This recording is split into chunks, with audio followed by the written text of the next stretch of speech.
كانت القنبله اللي كسرت الصمت. ومن بعدها امريكا كلها بتسال هو الرئيس نفسه كان يعرف ولا رجالته اتصرفوا لوحدهم؟ كل حاجه بدات بليل هادي 17 يونيو سنه 1972. 5 رجال دخلوا مبنى كبير في واشنطن اسمه ووتر جيت. كانوا لابسين شيك بس في جيوبهم اجهزه تنصت وكاميرات صغيره. الناس فكرتهم لصوص بس الحقيقه انهم كانوا بيشتغلوا لحساب حد اكبر بكتير، حد اسمه ريتشارد نيكسون رئيس امريكا بنفسه. شركه وصلت قبضت عليهم. تاني يوم الجرايد كتبت خبر صغير في اخر الصفحات: القبض على 5 اثناء محاولتهم سرقه مقر الحزب الديمقراطي في ووتر جيت. خبر عادي، الناس ما اهتمتش. بس في جريده واشنطن بوست في 2 صحفيين صغار وقفوا قدام الخبر ده وقالوا استنوا، في حاجه غلط هنا. بس عندهم فضول وشجاعه مفيش زيهم. اساميهم كانت بوب وودورد وكارل برينستون، شابين في اول طريقهم بس عندهم فضول وشجاعه مفيش زيهم. وودورد راح جلسه التحقيق وبدأ يسمع، لقى إن واحد من المتهمين كان ضابط في المخابرات الأمريكية CIA. استغرب جدا وقال إزاي ضابط مخابرات يقتحم مقر حزب سياسي. بدأ هو وبرينستون قيود. في الأول محدش صدقهم بس كل معلومة جديدة كانت بتفتح باب جديد. كل مرة كانوا بيقربوا من الحقيقة الخطر كان بيقرب معاهم. يوم 19 يونيو 1972 نشر أول مقال في واشنطن بوست وقالوا فيه من بين الرجال المقبوض عليهم 2 ليهم صلة بوكالة الاستخبارات المركزية، وده كان أول خيط يوصلهم لقضية القرن. في عز الغموض ظهر شخص غامض واتصل بيهم، ما قالش اسمه ولا وظيفته بس قال لهم يقابلوه في جراج تحت الأرض بعد نص الليل.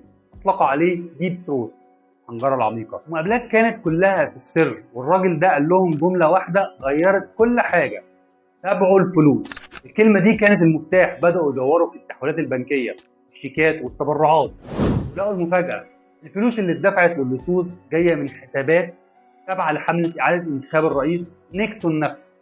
الموضوع بدأ يكبر. البيت الأبيض طلع بيانات نفسه وقال إن الصحفيين بيحاولوا يشوهوا صورة الرئيس قبل الانتخابات. بس وودورد وبلينستون ما خافوش. رئيس تحريرهم بين برادلي وقف وراهم وقال جملة مشهورة: لو الحكومة بتكذب يبقى شغلنا نقول الحقيقة مهما حصل.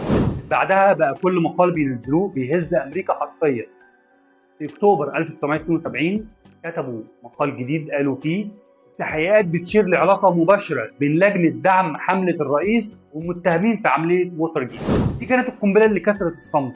من بعدها أمريكا كلها بتسأل هو الرئيس نفسه كان يعرف ولا رجالته اتصرفوا لوحدهم؟ بس الحقيقة كانت أوحش من كده. 7 أغسطس 1973 واشنطن بوست نشرت مقال تاني. مكتب التحقيقات الفيدرالي بيأكد وجود تسجيلات داخل البيت الأبيض، يعني الرئيس بنفسه كان بيسجل كل المكالمات اللي بتحصل في مكتبه. التسجيلات دي كانت دليل قاطع اللي محدش قدر ينكره. كانت جلسات الكونجرس والبلد كلها بقت قدام التلفزيون تتفرج على رجال الرئيس وهم بينكروا، واحد ورا التاني بيتفضح. في لحظة حاسمة واحد من مستشاري نيكسون قال جملة داخل التاريخ: سيادة الرئيس كان يعرف وشارك في التغطية على الجريمة. الناس اتجننت، الأحزاب والإعلام حتى أعضاء حزبه نفسهم قلبوا عليه. نيكسون حاول يدافع عن نفسه بس كل شريط تسجيل كان بينكشف كان بيكسر جزء من صورته. وفي 9 أغسطس 1974 ريتشارد نيكسون طلع قدام الكاميرات وقال بصوت واطي وتعبان: قررت منصبي كرئيس للولايات المتحدة. دي كانت أول مرة في تاريخ أمريكا رئيس يستقيل بسبب مقالات صحفية، مقال ورا مقال لحد ما الحقيقة غلبت السلطة. النهارده لما كلمة ووتر جيت مش بنتكلم بس عن فضيحة سياسية، بنتكلم عن قصة صحفيين صدقوا ان الكلمة اقوى من اي سلطة، عن مقالات ما استخدمتش سلاح غير القلم لكنها وقعت رئيس اقوى دولة في العالم. دي كانت حكاية المقال اللي اسقط رئيس امريكا.